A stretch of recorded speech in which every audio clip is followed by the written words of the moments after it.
So next we have a book called Dombrovskis, and this is the first book of Peter's I was lucky enough to own. I was given it by my friends in Tasmania, for which I am eternally grateful. Yes. And it is quite different to On the Mountain, which we've just checked out, in the sense that it's not a one location theme. It's a look back, a genuine retrospective of the life and works of this man. So who would have put this together? Who would have curated? Well, I think that let's have a quick look. I know that Liz Dombrovskis was very involved in its curation, but as we can see from the credits, in fact we don't see from the credits. I thought we would do, but the designer Rod Poole would probably have been responsible for putting it together for the page. I'm sure he worked closely with Liz Dombrovskis on the structure of the book. There are written contributions from Bob Brown and from Jamie Kirkpatrick again. Yeah. And they are, again, as ever, of excellent quality, well worth reading. In fact, I think it's really, really important if you were lucky enough to have a copy of this book to read them. I haven't done recently, but I do remember when I first got the book, absorbing all of the words and being hugely impressed by it. And I think we'll find, any photographer would find it tremendously inspiring. There's a variety of essays, because as well as the principal essays, there's one by Jenny Boddington, who is a curator of photography at the National Gallery of Victoria. Yes. So we see his work through the prism of an art curator as well. Yeah. And I think for us as photographers, that's really, really interesting. It shows us what is really significant and important. I think what is significant and important above all about Peter's work, and I hope that will come out through looking at these images, is that the subject matter is primary in his focus.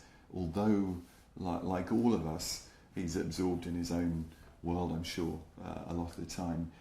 What makes Peter's work great is, I believe, is the fact that he never let the technique of photography get in the way of his passion for the subject matter, his desire to express something about the subject matter and his relationship with it. So this is like the mirror window thing. He's very much a window.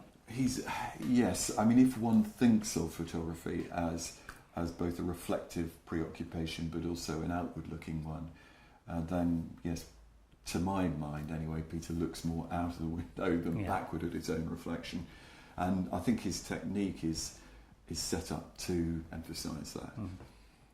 I've actually I've started off in this brief review with a look at the very first picture in the book, which is an incredibly simple image on the face of it, of sand and rocks.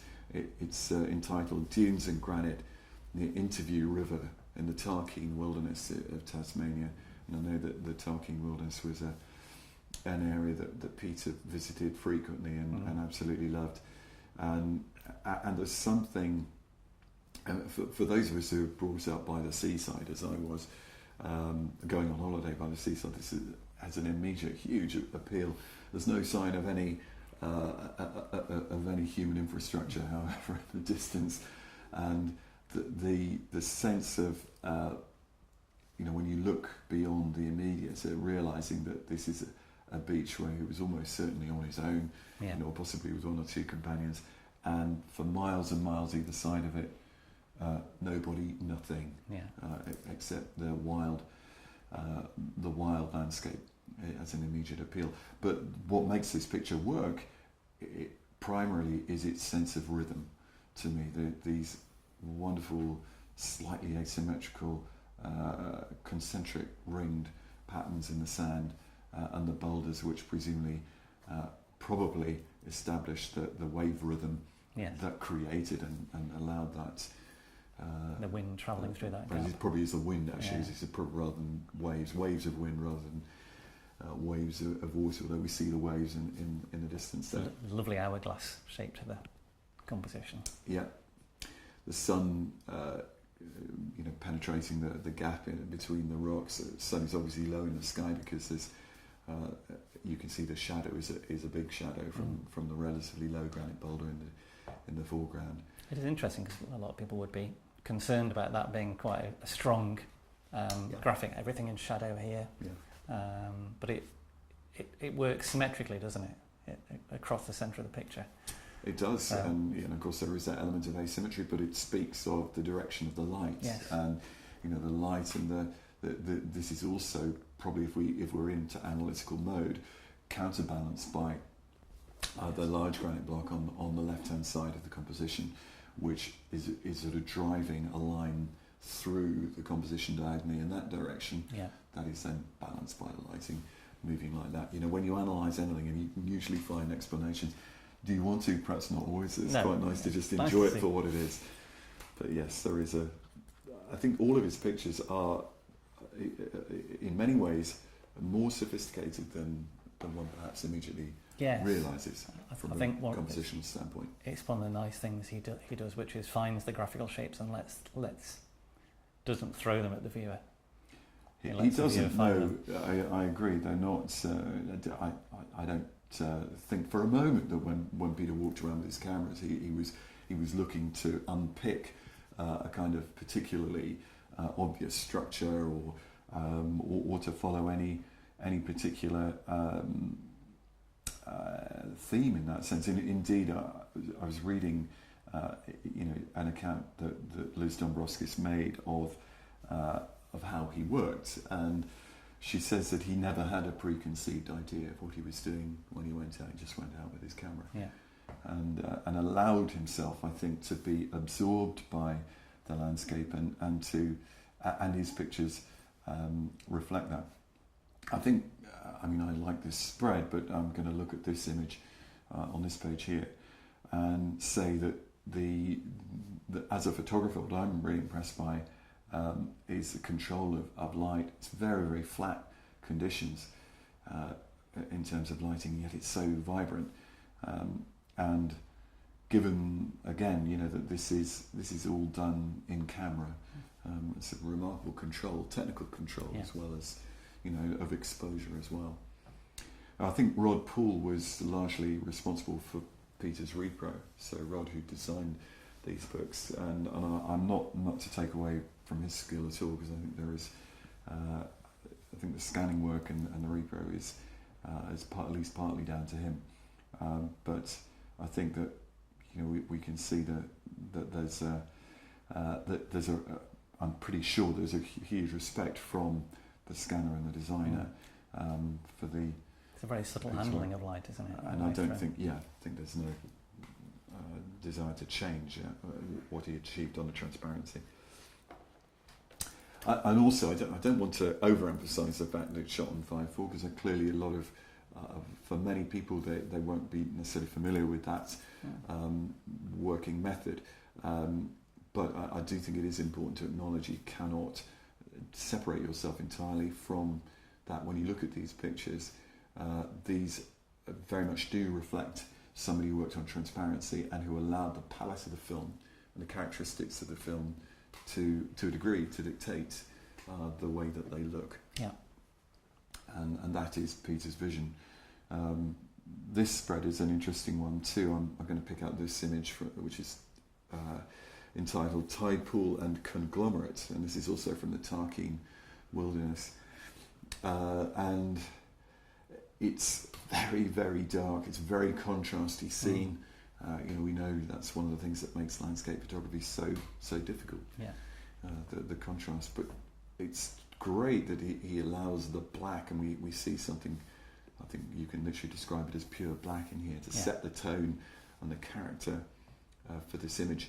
There are two really critical points I wanted to draw attention to in this composition. One is this, the stem of the kelp here, and this narrows in the water. Two completely different types of phenomena, but there is a similar, like, little energy point. There's various others in it as well, but to me at least they represent like little punctuation marks that really determine with such a complex image as this, why it's successful, because he's able to use these little details to keep the eye flowing within that structure without them dominating the picture. I mean, this is not as bright, for example, as these areas through here, but the energy that's generated by the juxtaposition makes it very, very significant, I think. I think helps to balance the more open and yet brighter zone flowing through here. So there's a real complexity to it when you examine it as a composition, and it's one of those things that gives it depth. And another point that I'd like to draw attention to is the dark seaweed in here. Yes. Almost black, yeah, but not quite. Yeah, it's still holding detail there. Yeah, and that's important. I mean, a couple of people have mentioned recently about the disadvantage of transparency material, and I mean, they were talking about Velvia. Yeah. And it's possible discontinuance in various formats, but they were mentioning, well, there's better materials with more dynamic range, and digital cameras got 14 stops of dynamic range now with the latest versions. But I sometimes wonder whether, I'm fairly sure it does, the fact he's working within a limited dynamic range makes the pictures more vibrant because of it. And I don't mean vibrant as in a saturation or colour point of view, but because he's trying to work in areas where the light's slightly overcast, or the shadows are filled with light because of clouds, you end up with a softer, possibly more three-dimensional rendering. Yes, I think there's a lot in that.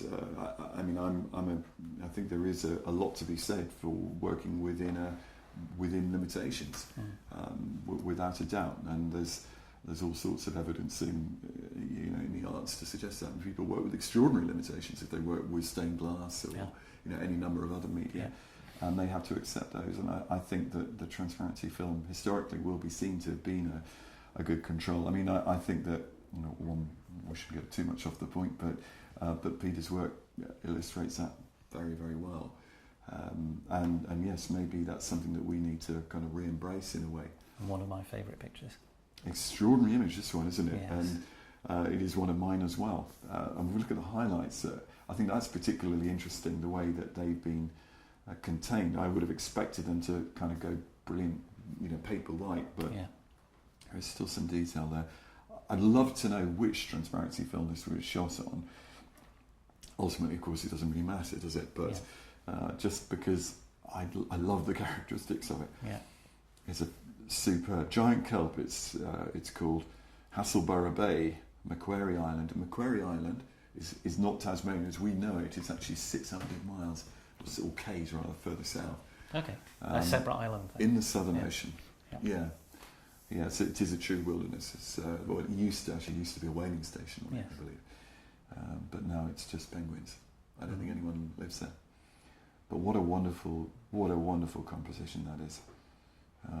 These shapes of parallel kelp are stunning, aren't they? Oh, it's just breathtaking. And it's almost completely monochromatic. Yeah.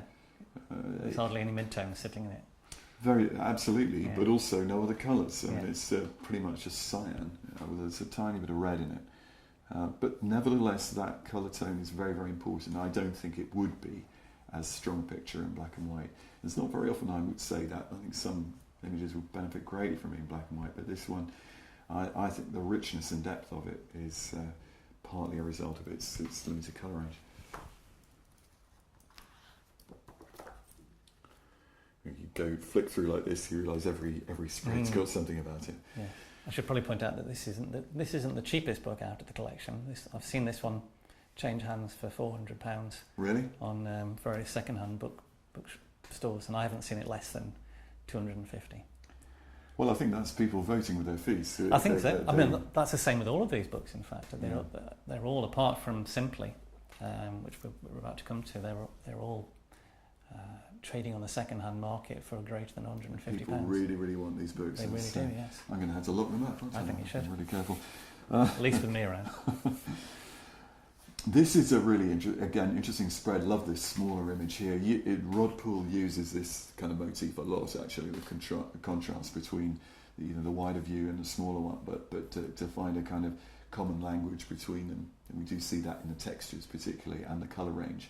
between these two images. I love that, by the way. It's a wonderful detail, isn't it?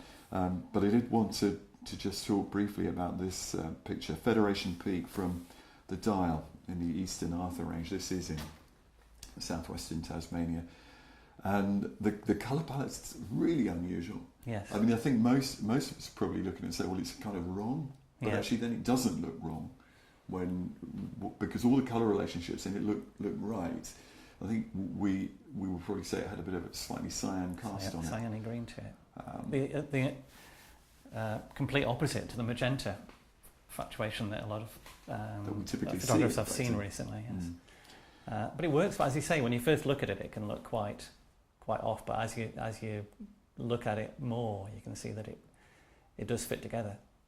It's that hazy colour. When I first saw Peter's work, at that point I had, I think, pretty much reckoned that to make successful landscape pictures you had to work at dawn and dusk, and they had to be rich in colour, and his work literally changed the way I thought about photography, because I realised that it isn't about that.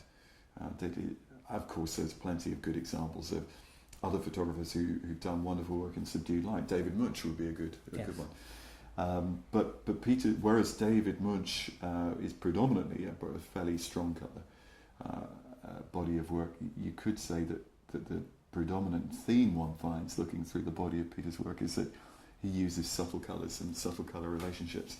And I just think this is a wonderful example of that. If you look at the lighting, I'm not saying it's not, it's not shot in the middle of the day necessarily. It could well be, late afternoon or early morning. I do not know what time of day it was.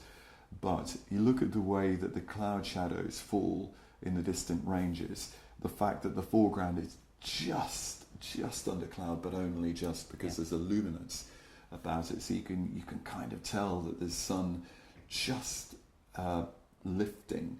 So it's almost as if you're shooting with a softbox, and the softbox is really, really thin at this particular point in the foreground.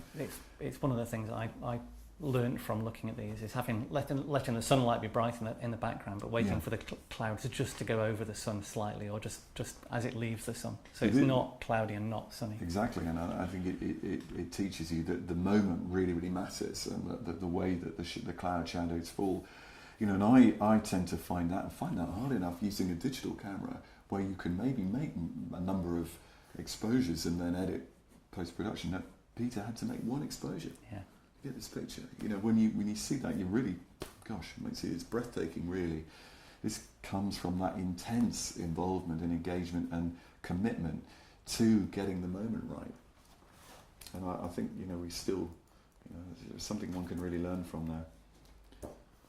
Quick flick there. So many amazing compositions, aren't they? These trees are stunning. Yes, eucalypts. I mean, these are natives of Australia. Of course, you see them all over the world now, but nowhere where they're as varied or as intense in colour as they are. This is a snow gum, so it's a specific type of eucalypt. In the labyrinth, this spread I think is just remarkable, because I do recognise these colours having been there. They are real. That's what they look like. They're not forced. They're not pushed. That is literally what they look like when they're damp. Yes. The colours in the bark comes out extraordinarily. Of these two, that's actually the one I really love. I find that one slightly harder to look at because of the brightness of the snow, and it seems more illustrative. You can see the warm colours of I think it may be deciduous birch which is in its autumnal guise in the background there. But I just love that. The tones of There's that an are fantastic, aren't they? Colour relationships in it. And it's interesting that he's actually showing the background on the top. A lot of people would decide to crop that into just the detail. Yes. But in many ways, you see, I'm a great believer in the idea that you should allow flaws and imperfections into your landscape photographs. I think in a way that's one of the problems one could argue with post-production, is that it's too easy and too tempting often to kind of clean them up or to kind of crop or take out, and I actually think that little bit of grit is what makes the oyster in many ways. What makes something believable and beautiful. I mean, we could easily go over this book many, many times and perhaps single out every single image in one way or another has something. Perhaps in future issues we could take a few pictures and talk about them individually. This I picked out because these two pictures are, ice is a favourite subject of mine. In many ways, this composition I don't think does work as well, but it illustrates the way Peter kind of, you could see as a view camera photographer him revelling in the control of fine detail, the subtlety of the tones and the delicate way that the reflected light is just picking up of the sort of feathered formations of the ice. Is delicious, but this one it's kind of more it's more obvious and perhaps a little bit more successful as well. Let's move that there. You can see the colour contrast, the introduction of the gold reflection here, but it just continues through to the bottom where it becomes blue. Combination of quite symmetrical straight lines and curved lines, beautifully balanced there. Again, he's included just a little bit of the context sitting behind it, and the fact that you can see the outline of the trees hanging over the lake there as well. That's right. I mean, one could have made a more abstracted composition almost from that very subject. Yes. Yeah.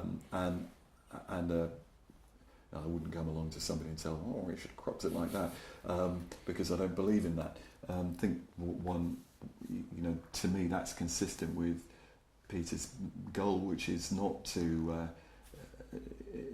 not to make something mysterious necessarily, although to show there is a mystery in these details, but to allow us to understand where it comes from, where it sits in the landscape, because in many ways that's what he's doing. He's educating us about the beauty of this wild landscape that he's been in. I think actually this is the very next page, or not quite.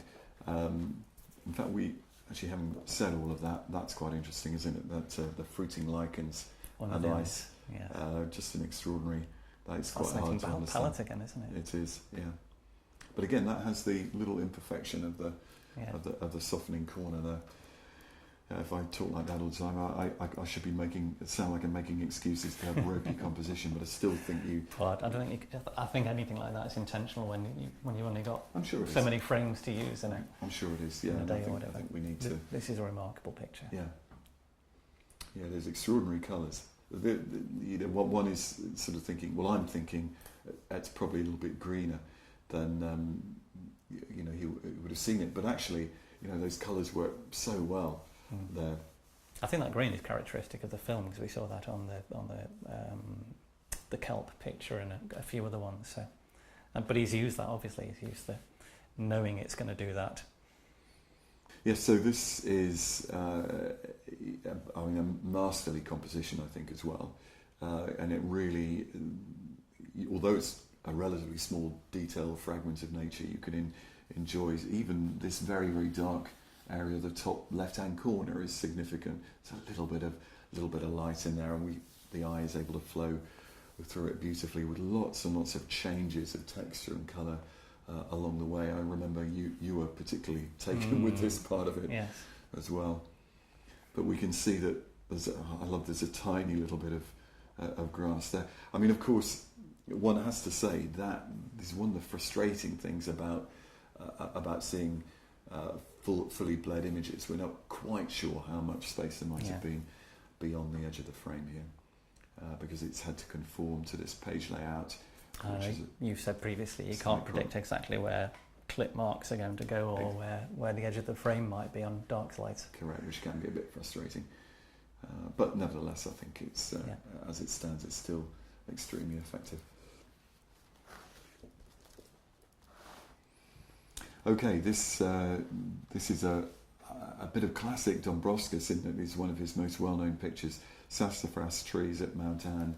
It has been a poster used by the Women's Society in Australia, and again, I think for us as photographers, there are lessons to learn here from the fact that this outer, it's the exposure is gone in the background. That is an area that's probably not sunlit, but is much more brightly lit than the immediate foreground. And Peter's actually used that brightness brilliantly here. He's given us the correct exposure for the foreground, for the little waterfall, which is allowed to drop into a kind of unknown space at the bottom. And it works in terms of light. It works absolutely beautifully, I think. But I particularly love the relationship between the waterfall with its long exposure and the gesture of the trees driving out of the top of the composition. So there is a kind of a linear structure that breaks the top and the bottom of the frame here. It's extremely effective. Fantastic. Overlapping branches in the top. Yes.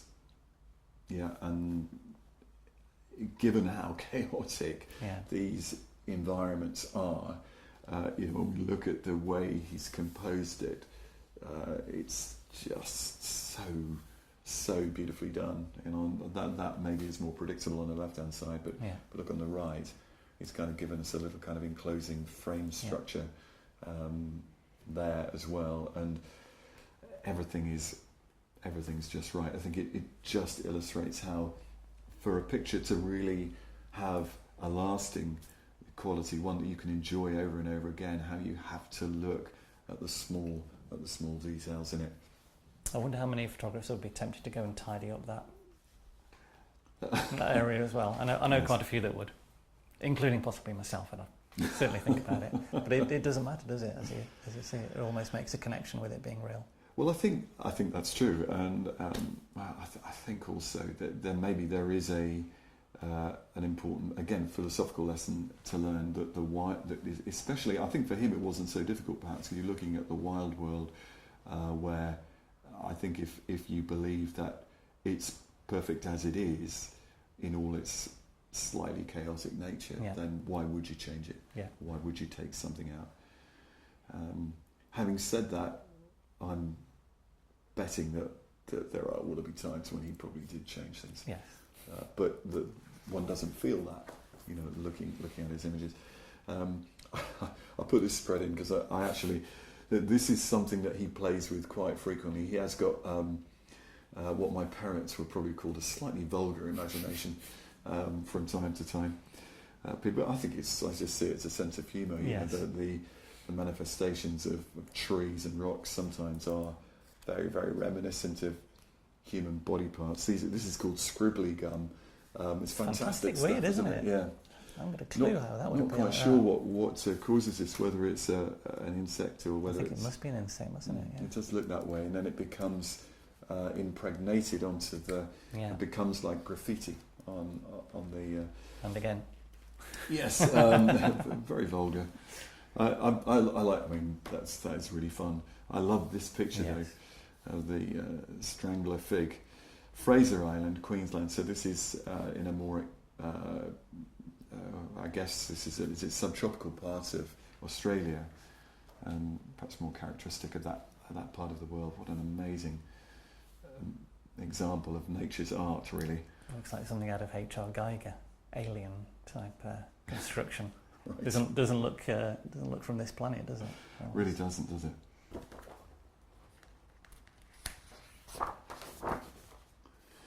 So these two on this spread are also not from Tasmania, also from Queensland. I just included them because I find them really, really compelling. Extraordinary subject, isn't it? Yes. These buttressed roots, very buttressed tree, trees. Thornton Peak in Queensland, and it is very reminiscent of a famous Ansel Adams tree detail, isn't it? Of some buttressed roots. He did a little section down the bottom, didn't he? Mm. And the colours are debatable, aren't they? Here, well, one looks at them thinking, oh, they are quite green. Yeah. But even so, I still think it works.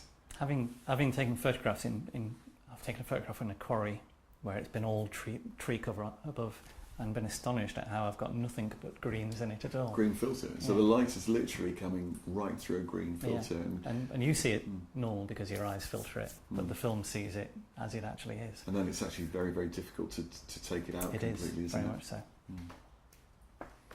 So that is really that from the selection of images I've got from this wonderful book. I mean, it really, one can flick through this book and every single page has got something that you know, to enjoy, of course, as you'd expect.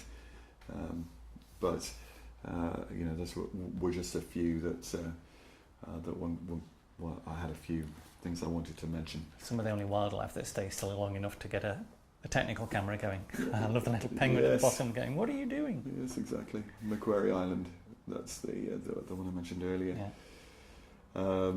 And you can imagine, these looks like, well, they are king penguins, and you know for sure it is a view camera, technical camera, because it's so out of focus down here.